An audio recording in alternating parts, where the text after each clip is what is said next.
안녕하세요. 상식이 돈이 되는 지식스쿨입니다. 요즘 강력범죄가 발생하면 어르신들이 흔히 삼천교육대가 부활해야 한다고 하시는데 혹시 여러분은 삼천교육대를 아시나요? 삼천교육대는 1980년 5월 17일 비상계엄이 발령된 직후 국가보위비상대책위원회가 사회정화정책의 일환으로 군부대 내에 설치한 기관인데요. 표면적으로는 사회정화를 외치며 불량배들을 잡아들였습니다. 이들은 폭력범과 사회풍토문란사범을 소탕하기 위함이라는 명분이었지만 실상은 무자비한 인권 탄압이 이뤄졌죠. 삼천교육대에서 이뤄진 순화교육은 연병장 둘레에 헌병을 배치해 집총 감시하는 가운데 육체적 고통을 가하는 가혹한 훈련을 감행해왔습니다. 1988년 국회 국방부 국정감사 발표에 의하면 삼천교육대 현장 사망자 52명, 후유증으로 인한 사망자 397명, 정신장애 등 상해자 2,678명이 발생했습니다. 겉으로는 순화교육이라고 하지만 이런 무시무시한 분위기는 결국 정치적 보복과 공포 분위기 조성이라는 부수 효과를 노렸고 전두환 정권 초기 대표적인 인권침해 사례로 꼽힙니다. 이런 삼천교육대 같은 기관이 오늘날 21세기에도 있을 거라고는 상상도 안 되는데 지난 17일 끔찍한 폭로가 있었습니다. 홍콩 민주화 운동가가 14개월 만에 공식 석상에 나와 그동안 중국 공안에 체포돼 감금과 고문을 당했다고 밝힌 건데요. 이 폭로를 들은 전 세계인들은 충격과 함께 중국은 대체 어디까지 썩은 나라냐며 분노하고 있습니다. 영상 시작 전 좋아요와 구독 부탁드립니다. 웡할머니라 불리던 64세의 홍콩 민주화 운동가 알렉산드라 웡은 작년 홍콩 정부의 범죄인 인도조약 추진에 맞서 시위에 꾸준히 참석하다 지난해 8월 11일 갑자기 자취를 감췄는데요. 지난 17일 홍콩에서 기자회견을 열어 지난해 8월 중국 공안에 체포된 뒤 지난 1년여간 사실상 구금 상태에 있었다고 폭로했습니다. 때는 홍콩 타이쿠역 인근에서 열린 시위에서 진압경찰과 충돌에 다친 뒤였는데요. 웡은 당시 병원에서 부상을 치료하고 중국 선전으로 돌아가던 중 접경 지역에서 중국 공안에 체포됐다고 밝혔습니다. 이후 45일 동안 5평 남짓한 방에서 26명과 함께 생활하며 공안 당국의 조사를 받았고 중국 애국심을 고취하기 위한 정신교육도 병행됐습니다. 웡은 중국 국기인 오성홍기 앞에 몇 시간 동안 서 있게 하고 애국심 고취 여행이란 명목으로 산시성으로 데려가 닷새간 머물면서 오성홍기를 흔들며 중국 국가를 부르는 모습을 촬영해야 했다고 설명했습니다. 이후 1년간 자택이 있는 중국 선전에만 머무른다는 조건을 달고 보석으로 풀려났음에도 공안이 불시에 자택을 검문하고 주변을 감시하는 등 사실상 가택연금 상태였다고 강조했죠. 그리고 지난 9월 말 보석 조건이 효력을 잃으면서 웡은 다시 홍콩을 오갈 수 있게 됐지만 정치 상황이 바뀌지 않는 한 다시 선전으로 돌아갈 용기가 나지 않는다고 말했습니다. 웡의 사례와 같이 인권을 탄압하거나 위력을 가하는 움직임과 더불어 법에 있어서도 손을 뻗치는 등 중국의 하나의 중국을 실현하기 위한 움직임이 최근 들어 더 가열화되고 있습니다. 이는 홍콩 시위로 번진 법안인 홍콩 범죄인 인도법 개정안을 발표한 지 2년도 채 안 된 시간입니다. 18일 홍콩 사우스 차이나 모닝포스트는 중국 전국인민대표대회가 국기법 수정안을 통과시켰다. 내년 1월 1일부터 중국과 홍콩, 마카오에 적용된다고 보도했는데요. 이는 오성홍기를 거꾸로 드는 등 국기를 무시하는 행동을 금지하고 홍콩과 마카오의 관공서와 대중문화시설의 오성홍기 개양을 의무화하는 것이 요점입니다. 이번 개정안은 홍콩의 민주화 운동가와 반중국 시위대를 겨냥한 것으로 풀이되는데요. 지난해 6월에 시작된 범죄인 인도 법안 반대 시위로 오성홍기가 훼손되거나 빅토리아항 인근에 버려지는 일이 많았기 때문입니다.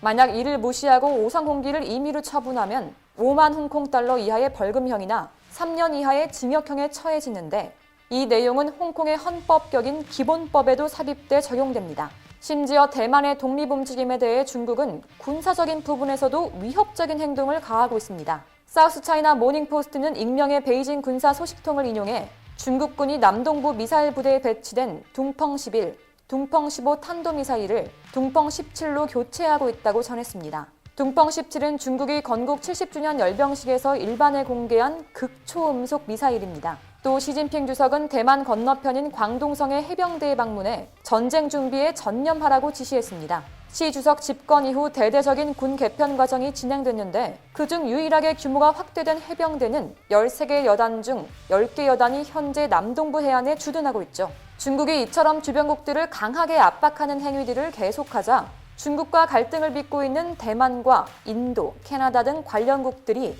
이에 반발하고 나섰습니다.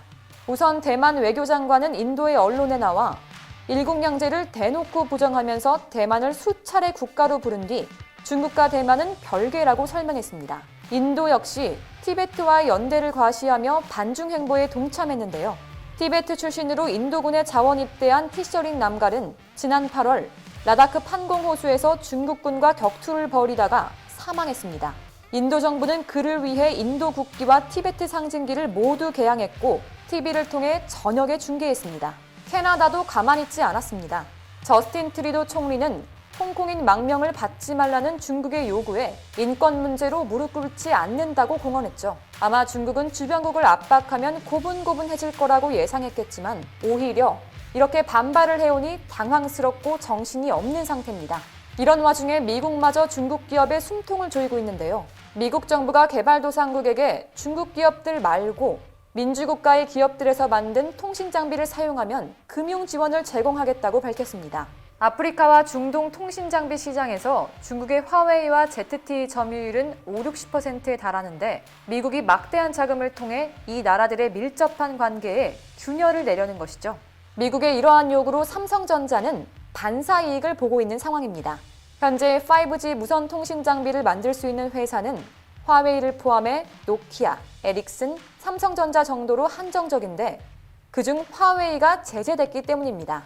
삼성전자는 지난 9월 미국 통신업계 1위인 버라이즌과 7조 8,983억 원 규모의 네트워크 장비 공급 계약을 체결했는데요.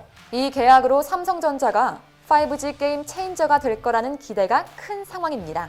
한국의 기업은 여기서 멈추지 않고 5G에 이어 6G 선점을 위한 발걸음도 내딛고 있습니다.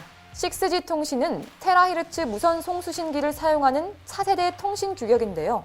5G 통신은 기가헤르츠를 사용하지만 테라헤르츠 진동수는 이보다 수백에서 수천 배 가까이 높아 더 많은 정보를 더 빠르게 전달할 수 있습니다. 삼성전자에선 올해 7월에 6G 백서를 발간하며 관련 기술 개발을 주도적으로 이끌기 위해 연구에 매진하는 중이고 6G 통신 기술의 글로벌 표준화에 힘쓰고 있다고 전했죠. LG전자 역시 다가올 6G 통신 시대에 앞서 나가기 위해 발빠르게 움직이는 중입니다. LG전자는 이미 작년 초부터 카이스트와 함께 6G 연구센터를 설립해 관련 연구를 진행하고 있었습니다.